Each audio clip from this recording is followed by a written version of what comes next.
This is the IBJ Podcast for the week of October the 3rd, 2022, brought to you by Taft. I'm your host, Mason King. Welcome back to the podcast, everybody. In just 2 years, the arts and culture startup known as GangGang has become one of the most influential and active producers of events in Indianapolis, promoting the creative economy and the concept of equity. The founders are Malina, Simone and Alan Bacon, working from the precept that creative people of color continue to be underrepresented and underrecognized for their contributions to culture. GangGang means to change that. The group wants to bring these artists to the forefront, but everybody is welcome to collaborate. So what does that look like? Well, a few examples. Over Labor Day weekend, GangGang staged the second edition of Butter, a multi-day fine art fair showcasing the work of Black visual artists. Last year, GangGang partnered with the Pacers organization to present the inaugural Indianapolis Day of Mental Health and Healing. GangGang helped organize Swish, a collection of more than 200 music performances featuring more than 600 musicians, all staged in the city while it hosted the 2021 NCAA men's basketball tournament. Even before launching GangGang, Jefferson Bacon were involved in organizing the artists who created the Black Lives Matter mural on Indiana Avenue in 2020. Newfields then invited GangGang to curate an exhibit about the making of the mural at the Indianapolis Museum of Art, but the exhibit never happened. GangGang pulled its participation and support after a race-related controversy erupted at the museum and forced the president there to resign. But their point wasn't to, as they say, cancel the museum. Jefferson Bacon have stayed in contact with museum leaders, leading to an historic event this month. GangGang curated and debuted the year-long exhibit, We the Culture, Works by the 18 Art Collective. It brings together the artists who painted the 2020 Black Lives Matter mural on Indiana Avenue to show their work. And it's the first exhibition of a collective of Black artists from Indiana in the 139-year history of the Indianapolis Museum of Art.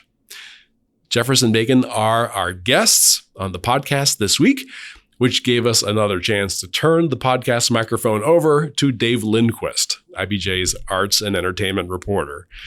Their conversation covers the impact of We the Culture, the blueprint that GangGang is creating for stimulating the creative economy, why the group is trying to raise $500,000 by the end of this year, and what they foresee for GangGang over the next 5 years. Here's their conversation.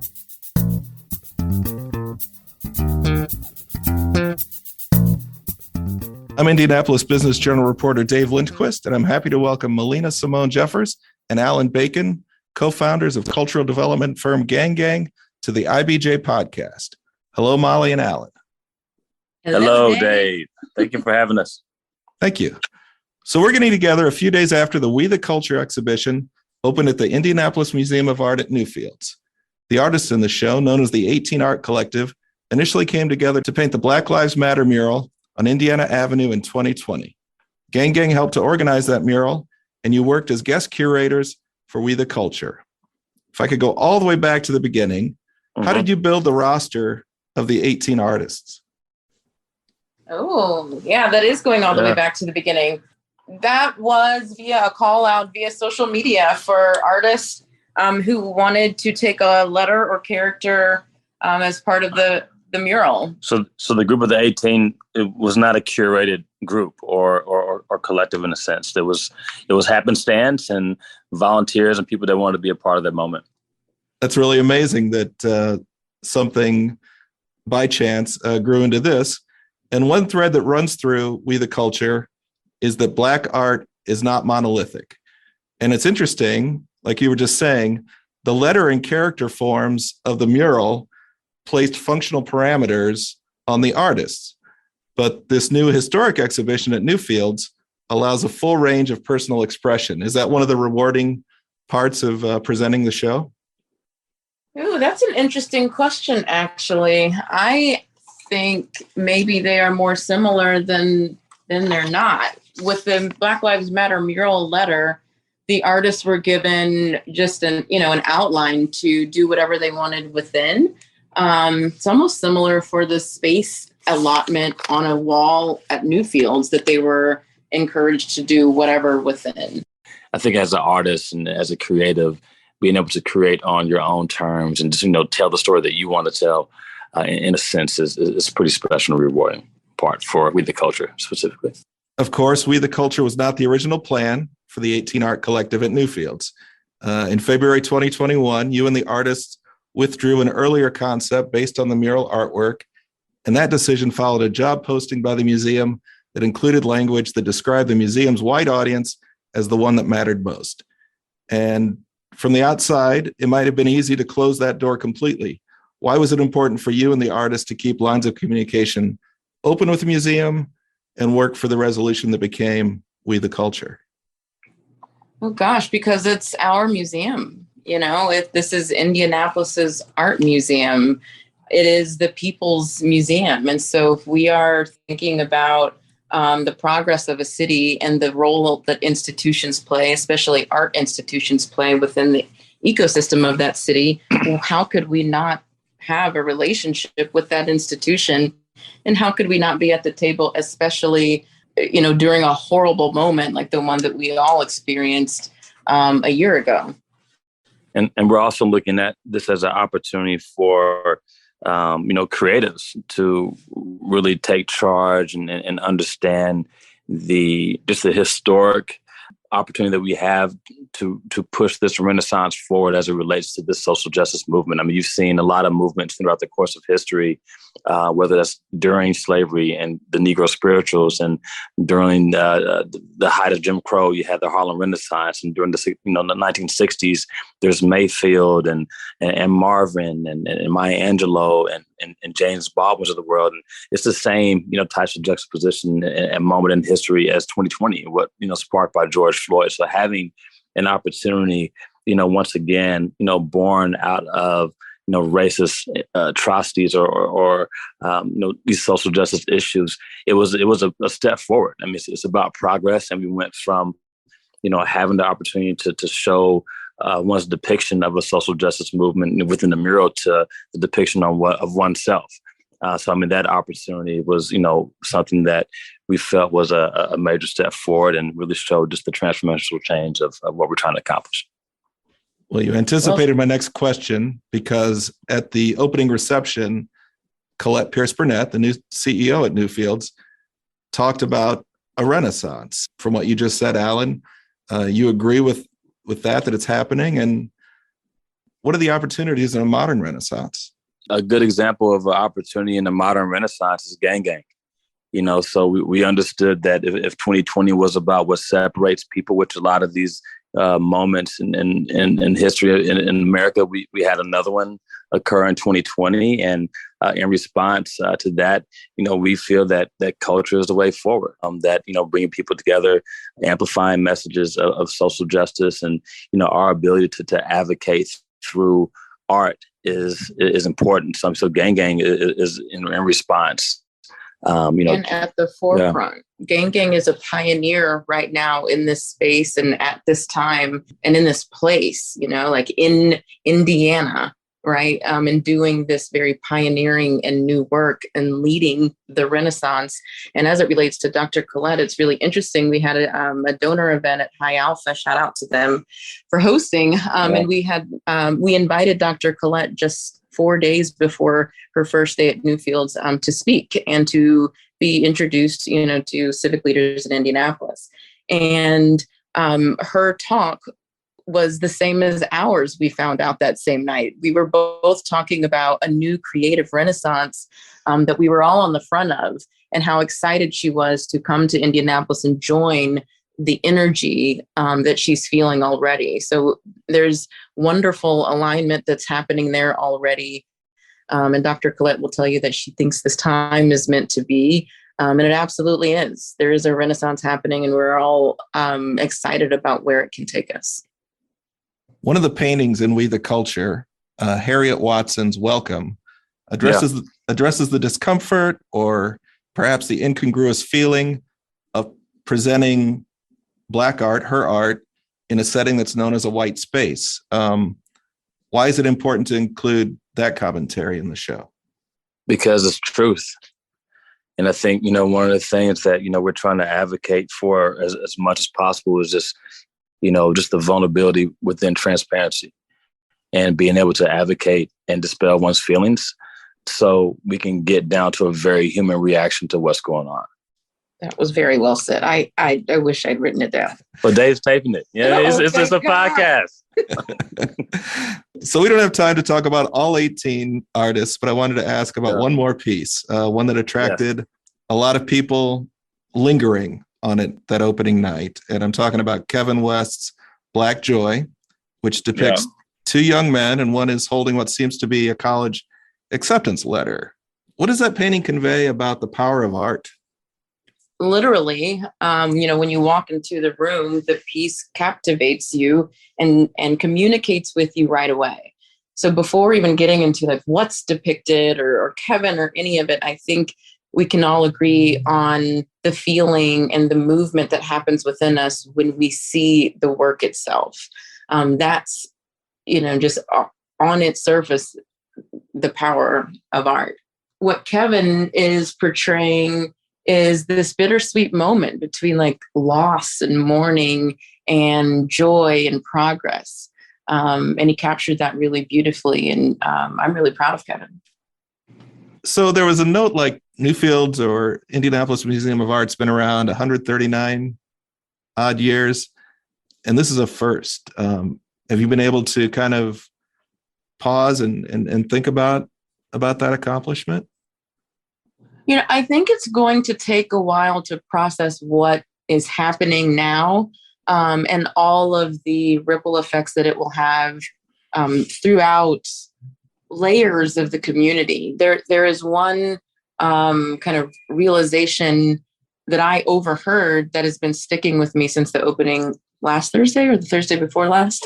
And it was that Ashley Nora's daughter and her granddaughter, when they're in class as young students, if that student says to anyone, says to the teacher or other classmates, my mom had a year-long exhibition at Newfields or at the Indianapolis Museum of Art, the teacher right away is going to wonder who that student is. And they're going to Google Ashley Nora, and they're going to right away look at that student differently.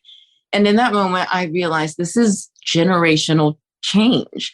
This is a lifetime achievement that has been achieved, by these 18 artists so much earlier than they thought, than we thought, than Newfields thought.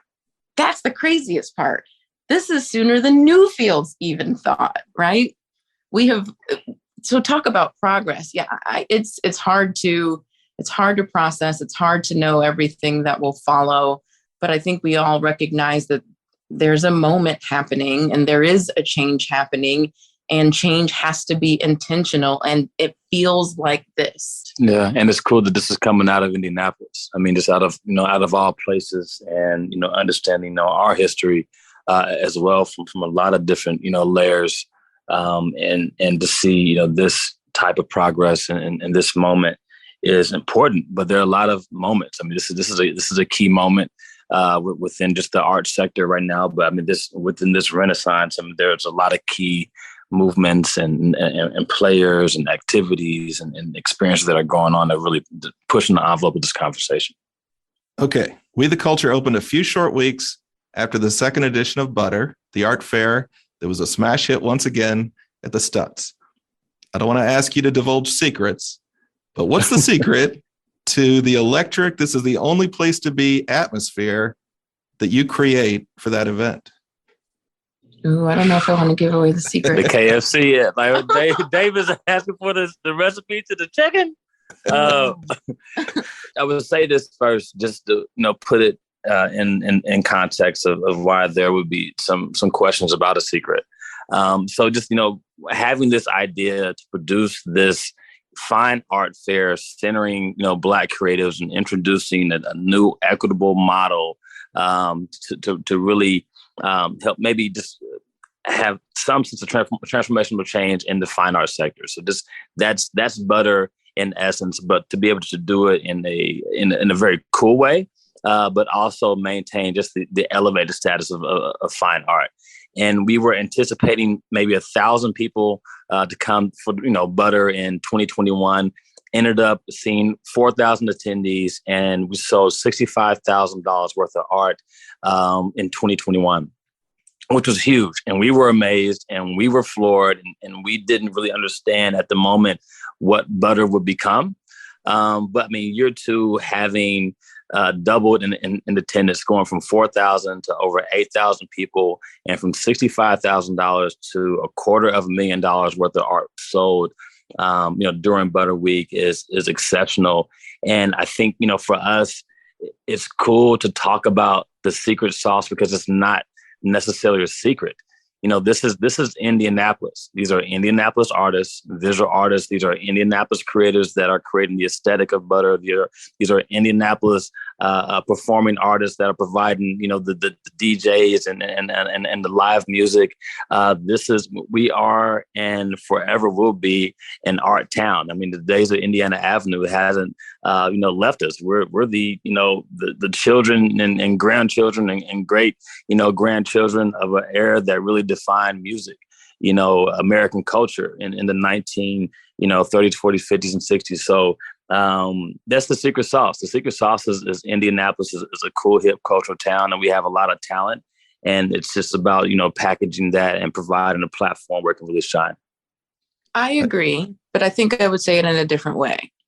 I would say that if there was a secret sauce, it would, I would get into like intention and stuff like that. Yeah. But the uniqueness and maybe how I would label everything you just said, Alan, is really the context. That is the thing about butter that makes it different. That is everything you described. That's, the feeling and what you get out of it and what it's trying to do. The context is the reason that we thought of butter, because we had gone to so many exhibitions, and especially after 2020, so many new exhibitions that were featuring the work of Black artists.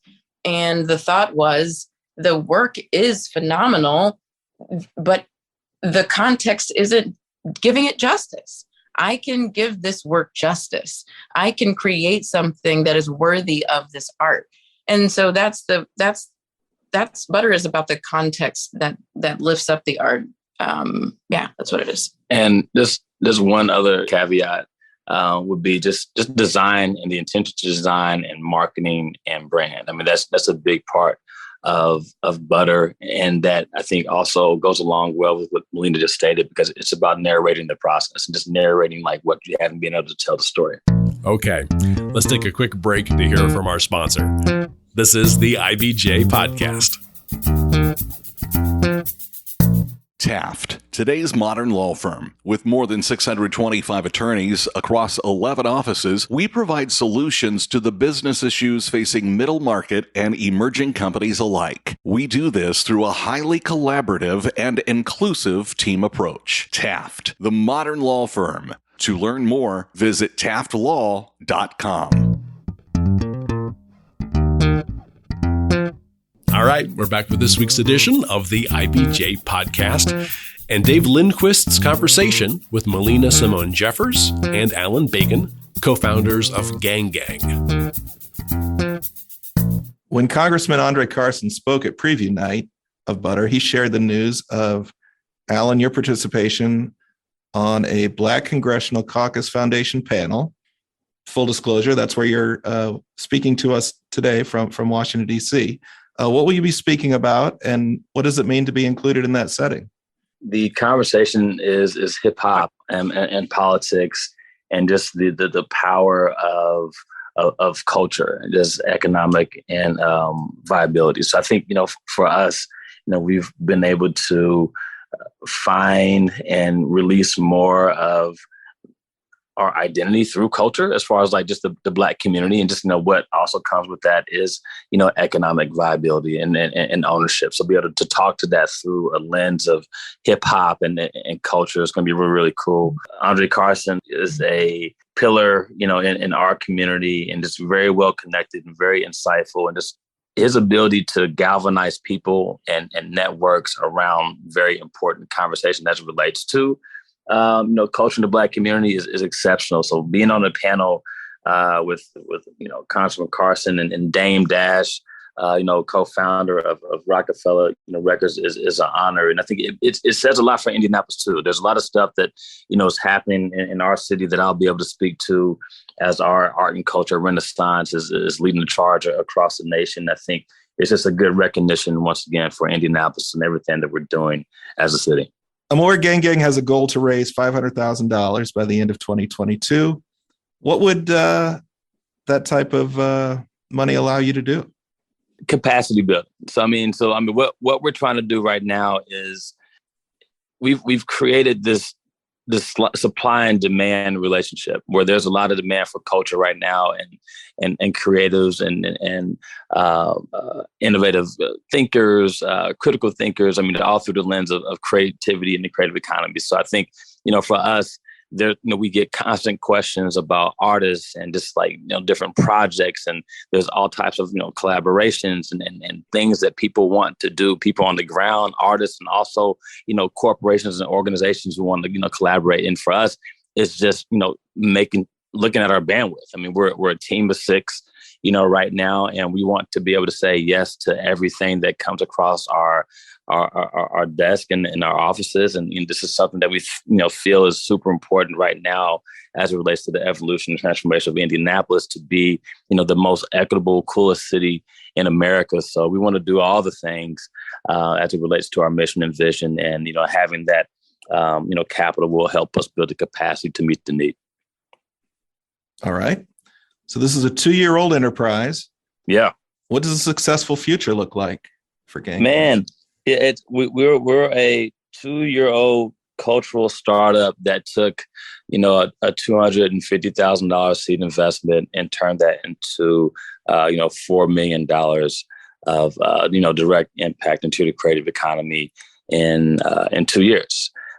So we're do more of that. Yeah, we're on to something. It's working, and we see the impact. And for us, I think it's to make more in more ways and just really elevate Indianapolis. I think it's about Dave, like you talked about. You asked about the creative renaissance that's happening. I think it's about acknowledging that there have been these have happened. There have been a few of these in the course of history, and so we're saying that we're going to do this one equitably. The beneficiaries are in front. So I think it's about testing, experimenting with new ecosystems and really narrating the process. I think, the future is about advocacy and narration. So naturally, having success introduces the likelihood that you might be criticized or there might be chances for a learning curve. It's not uncommon, for instance, to see online comments that express a sentiment of, why do these initiatives only include Black artists? And when I see that, my thought process goes to the difference between equality and equity. And if it's helpful, could I just ask you to talk through the difference between those two things? I think the first question is kind of what's the deal with the heavy slant toward Black artists? What is the deal with the reparational aspect of our work? We have been very clear, actually, from the beginning that we are about the creative economy and that we support artists and cultural entrepreneurs, period. We do have a reparational slant to our work because of the truth of America that we have discovered. That Black creativity has had such a significant impact into the creative culture of America, and that has not been acknowledged. And so, yes, we have a very intentional reparational slant toward that culture, in addition to our support for creatives at large. And the prior answer before about truth and what that means, and just being vulnerable and transparent, and as it relates to American culture, and maybe this is on the same nodes of critical race theory, no matter what side of the fence that you're on, but I can get to the same output of that theory via culture, because I can just talk about Chuck Berry, right? When you think about rock and roll music, and the first thing you think about is Elvis, and you think Elvis is the king of rock and roll, but it was not Elvis. It's Chuck Berry, it's Little Richard, it's Muddy Waters, it's a buddy guy. So it's all this, context within our history that if that was realized, if that was known, right? And then we can teach it through a cultural context because that's how we connect. And that's the importance of these conversations. That's the importance of Black creativity. Because once that is revealed, then we can dispel what we call racism here in America. That's the very first step is acknowledgement. So we're trying to make sure that we get the authorship correct, first, and that's going to enable us to open doors to have critical conversation that really actually leads to equity and not just equality. So equity, there needs to be some sense of sacrifice of privilege, to be able to choose equity. So there's a lot of things that happen, I think, within the country and just how we've responded to, everything 2020, everything prior to 2020 has been equality work. Equity requires sacrifice. It requires the knowledge of the author, right? So I think that's kind of what drives some of our positions. But once again, it's not that truth is very, very important, but also people of culture are important. Butter took all creatives to build Butter. We centered, the art on the walls as Black curators. But as it comes to making butter, all races, all colors, all people. I mean, it's a group effort, and it's something that we've found out how to galvanize communities is through culture. A beautiful thing about it is like how I heard from the Asian community and the Latino community at Butter saying, what was the infrastructure you used? How long did this take to build? How can we knowledge share? Yeah. And it's like, heck yeah, oh my gosh, let's do something together. Let's make more. That's the beautiful part of all of this. Yeah. I've experienced the same thing where other people trying to uplift culture in Indianapolis have said, wow, what a nice blueprint.